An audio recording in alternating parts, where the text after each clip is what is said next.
hi everyone, and welcome to the MACS podcast. My name is Steve Schaeber, and I'm the Manager of Service Training for MACS, the Mobile Air Climate Systems Association. And today I'm joined by my co-host, Peter Coll, who's President of MACS. Welcome, Peter. Steve, always a pleasure to be here on a hot and sunny day here in the early part of August. Yeah, it's actually, today is nicer than most have been. I commented earlier that it's just a little bit cooler day. We've been in somewhat of a heat wave here in Philly for the last couple of weeks, so it's nice to have weather in the low 90s for a change. Relief, yeah, exactly. Exactly. So, Steve, we're going to change things a little bit this week or this 3 weeks because, frankly, you've been a stranger to MACS for 3 weeks, maybe 3+ weeks, because you had the pleasure of spending hours and days on airplanes to head over to Thailand. Why don't you tell us about what you were doing in Thailand? Yeah, so I was fortunate enough to participate in one of the meetings of the Montreal Protocol, which is kind of something special for me, particularly being a trainer of our 609 program here at MACS. I think a lot of guys that do their 609 training, they think of the Montreal Protocol as like it's a static event. Mm-hmm. It took place in the 80s, it was a one-time thing, and that's it. That's when it happened, and it's been over since then. But what's surprising is that it's not. The Montreal Protocol is alive and well.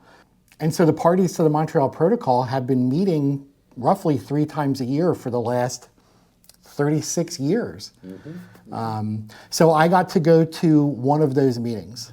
Okay. Right. So it's interesting. I've been to United Nations meetings in Vienna, in Bahrain, and in Thailand, which is where you were. Right. And glad you got to experience that. But let's talk just a little bit about the Montreal Protocol. And while it was 36 years ago that the first Montreal Protocol meetings happened in 1987, there are still parts of the world that are working towards compliance with the Montreal Protocol. We think of it as past because we have the EPA, and Europe has moved on to in automotive, particularly in 1234YF and so forth.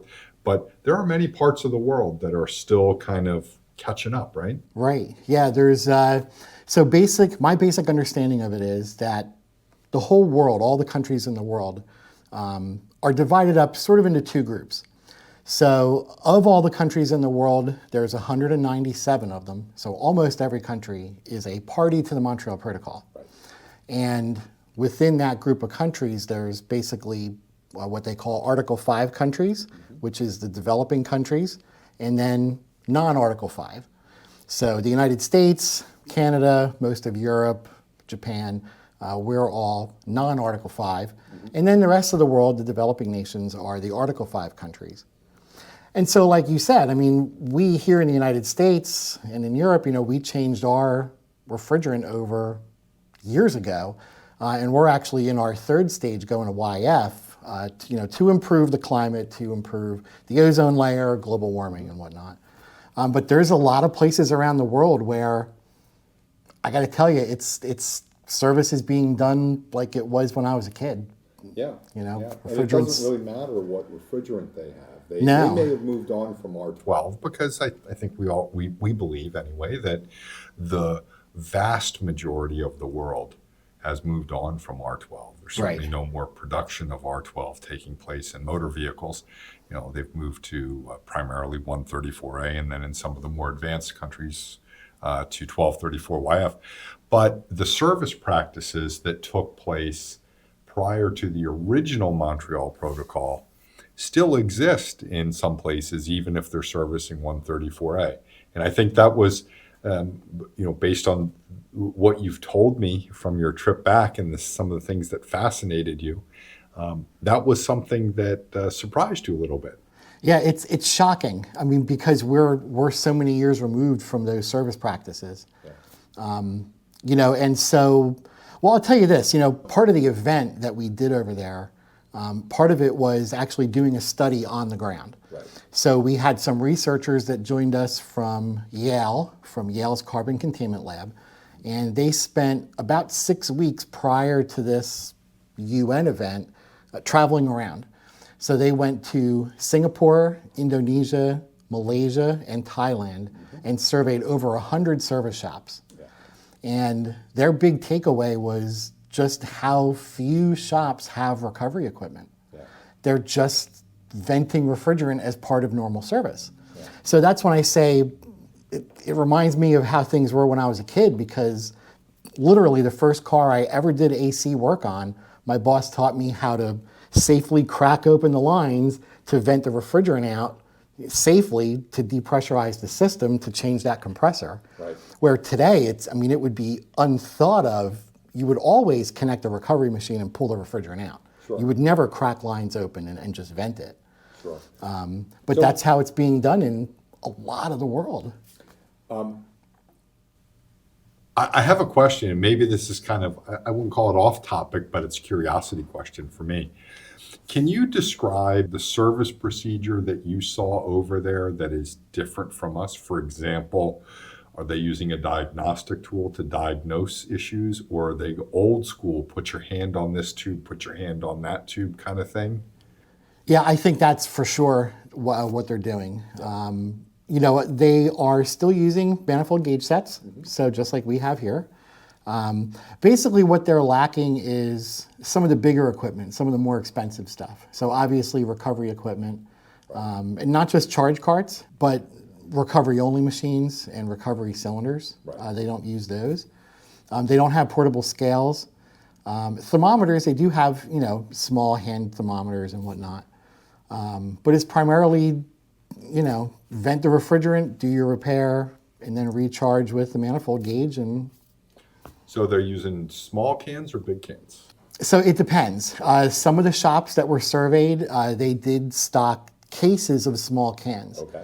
And one of the researchers told me that it's an interesting dichotomy between shops, because some of the shops that he talked to said, we use small cans because we find that the refrigerant is more pure and it's easier for us. It's good for inventory control, and we know exactly how much we're putting into the vehicle.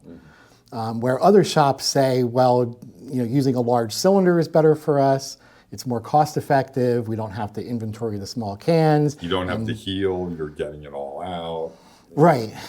And they also, some of those shops also commented that the 30-pound cylinders were more pure than the small cans. Right. So without, it's a mix. And of course, without having refrigerant identifiers, they don't really know where the purities levels are at. Right. So let me ask you this. Can you talk to me a little bit about the meetings, just in general? What was kind of the topics? What was the concept of the meetings? So this meeting in particular was the open-ended working group. Like I said, the Montreal Protocol has roughly 3 meetings per year. Mm-hmm. Some of them are high-level meetings with delegates, and this one was the working group for the delegates. Right. So this was the meeting where the parties get together and they kind of hash out the terms of the agreement. Gotcha. So literally for 5 or 6 days, it was big monitors up on the walls with Microsoft Word documents. Yeah. So similar to what we do in the SAE committees where we work on Word documents in Microsoft Teams, Right. This group was working on Microsoft Word documents up on big, large monitors. Gotcha. Okay. Right. And just hashing out the details of the agreement, which would later be agreed to by the actual delegates from the various nations. Yeah. So these were the worker bees. Right. High-level worker bees. Let's not, I don't Very want to high put level, them down, but yes. the high-level worker bees are working on really important things. And for them to then bring back to the leadership of their country, Right. that here is what the agreement that we've agreed to. And it's kind of like the union negotiators bringing back the proposed union agreement to the leadership of the union and the company, Right. and saying, here's how we've been able to get together. Tell us we're good, and then we'll get everybody to to sign off on it. Right. Kind of thing. And then so in conjunction with that, they also have these side events. Right. So that's really where I was doing my participation at the meeting. And those, many of those are more presentation type things, or are they also working on documents? No, so all the side events were presentations. Okay. So in our particular one, there were 7 presenters. Mm-hmm. There was 2 presenters from IGSD, so mm-hmm. Kristen and Dr. Anderson, like mm-hmm. you said. And also Sangeet from Tata Motors was there, mm-hmm. along with myself, and then someone from Unido and the World Bank. Got it. So we did our presentation on a Wednesday night. Mm-hmm. But some of the other presentations that took place were during lunchtime every day that we were there, mm-hmm. and then other events took place in the evenings as well. I'm glad you brought up lunch. Yes. One of my fascinating experiences when I went over to Thailand a few years ago with our good friend Ron Viskel was the food. Oh. And I had the pleasure of eating fried scorpion and so forth and so on. I wasn't that brave. And one thing we all noticed here in the office, is Steve's been very diligent about his eating here at home for the past, 6 months, a year or something like that, and recognizing the health benefits. And he came back and he looked like he had lost 3 pant sizes. Wow. And 2 shirt sizes. So it's a different style of eating in Thailand, put it that way. Yeah. Yeah, so, a different food. I mean, it's right. I love Thai food.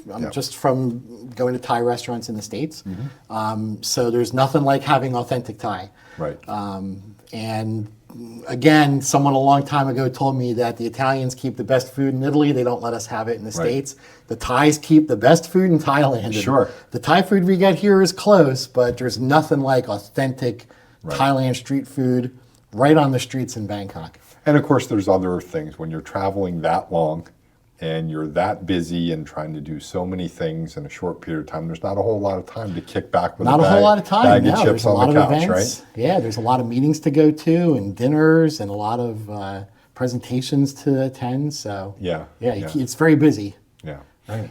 And then any other takeaways from that event, other than maybe some new projects that we need to look into for MACS training things, to kind of complement some other things, which maybe we'll have a different podcast on those at some point in time. Right. But anything else that you kind of took away from that?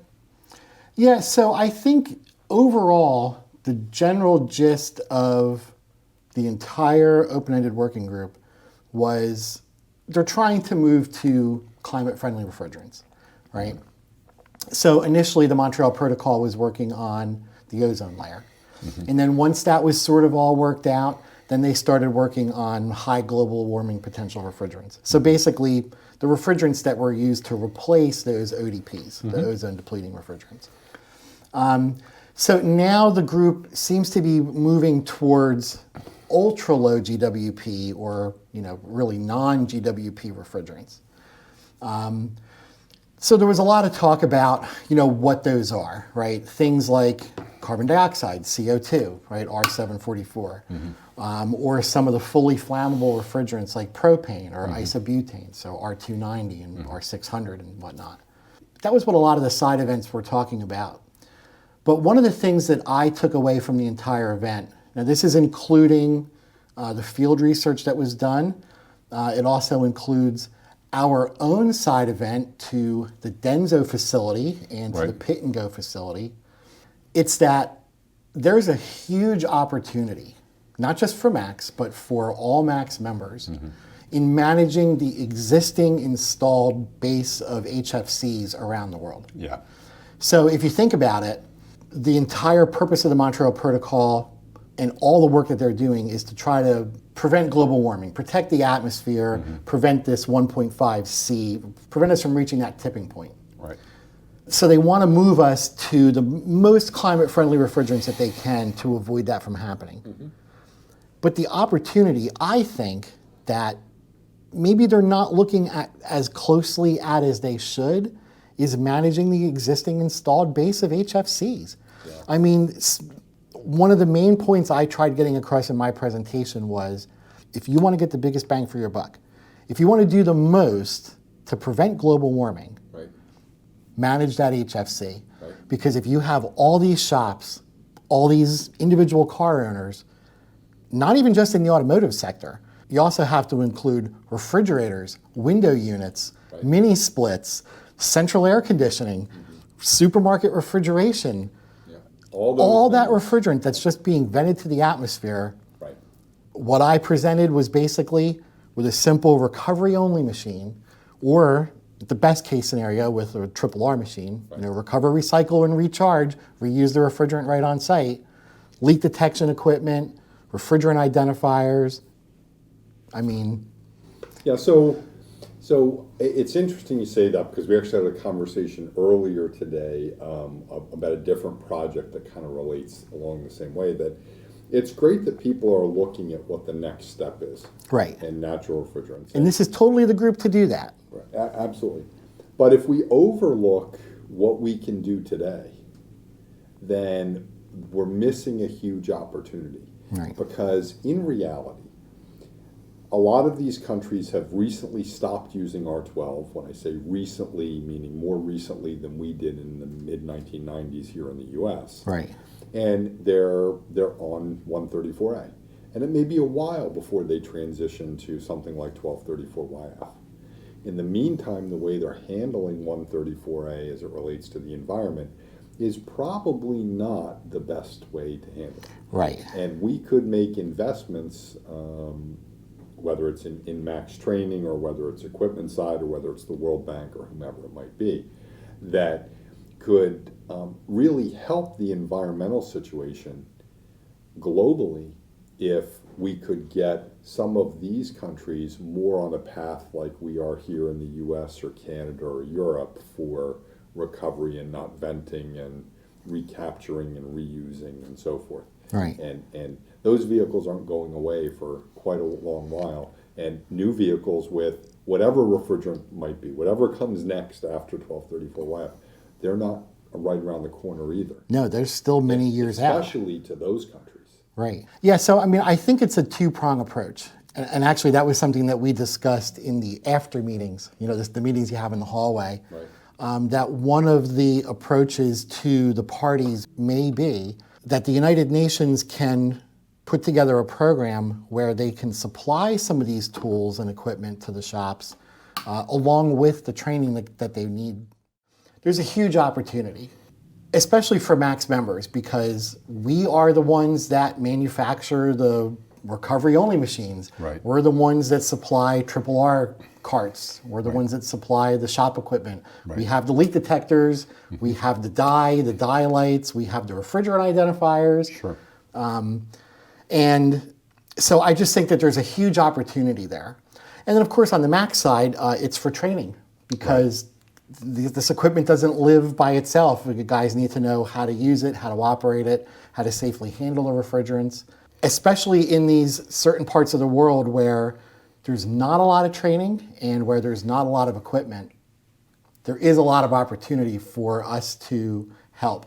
Not just to help with technicians and their training, but also to ultimately to help the environment. Yeah, and it sounds like, it was just kind of a great honor for us to have been invited out there as MACS, being recognized as a world leader in automotive air conditioning and vehicle climate system, various issues, training, knowledge, networking. Right, because really it's been about 30 years since MACS participated in the Montreal Protocol. Yeah. We actually were heavily involved. I mean, not just in '87 when the Montreal Protocol was officially signed, but even the years before that when there was the Vienna Convention, and back in 1981 when the first groups were meeting to talk about these issues. Right. MACS was there, and we were there all through the Montreal Protocol, and then of course with all the changes that happened here in the U.S. Yeah, and we continue to lead here in the U.S. by being asked to be the responsible party to kind of represent the industry for some of the AIM Act things that we're doing now, and it's kind of a good feeling to have people want to look to us. Right. So, any closing thoughts? Glad to be home? Yeah. It was a long trip. I'm super thankful for the opportunity, but there's nothing like Lansdale. I'm happy to be home. Well, I'm sure for you there's nothing like Lansdale, but there's always Bali, right? I guess. Yeah. So where have we been? So in a 1-year span, we've been to Fiji. Right. We've been to Australia. We've been to Qatar, Doha, and Thailand. And Thailand. Right. Yeah. Texas. Well, yeah, but we're going outside Texas the U.S. counts. And a lot of time in Detroit. A lot of time in Detroit. Yep. So, Steve, it's been a pleasure having this talk with you today. Yep. You too, Peter. Thank you very much. Always enjoy doing our podcasts, even when we have our own technical challenges, which the audience doesn't really get to see, but that's the power of editing. That's behind the scenes. That's behind the scenes. You don't get to see that. Yeah. And but every day goes by, our podcast improves. And not only are we on YouTube, we're also now on Spotify. Yes. And we're officially on Google Podcasts and Apple Podcasts. Yeah. So it's exciting really times. Cool stuff. Yeah. Yeah. So anyway, you want to close this out? Sure. Well, thanks everyone for joining us. I hope you enjoyed today's episode. If you did, please give us a thumbs up, and also please subscribe to get notified of future episodes. I'd also like to give a big thank you to all of our MACS members. It's because of your support that we're able to produce content like this to help improve mobile AC service and the environment through information, training, and education. If you're not a MACS member and you'd like to learn more about our association or to join MACS as a member, please visit our website at www.maxmobileairclimate.org. My name is Steve Schaeber. And I'm Peter Coll. And we'll see you next time. Cheers. This podcast is a production of MACS, the Mobile Air Climate Systems Association. MACS is the nonprofit trade association for the mobile air conditioning industry, representing manufacturers, Tier 1 suppliers, tool and equipment providers, parts distributors, and of course, service shops, owners, and technicians. MACS is a membership-driven organization serving the industry through training, education, advocacy, government relations, standards writing, and EPA Section 609 certification. If you'd like to learn more about MACS, please visit us on our website, www.maxmobileairclimate.org, where you can join MACS as a member. This podcast was produced by me, Steve Schaeber, executive produced by Melissa Pizarro and Pam Smith, and hosted by Steve Schaeber and Peter Coll. If you enjoyed this podcast, please give a thumbs up and please subscribe to us on YouTube, Apple Podcasts, Google Podcasts, or wherever fine podcasts are downloaded. Thanks for listening.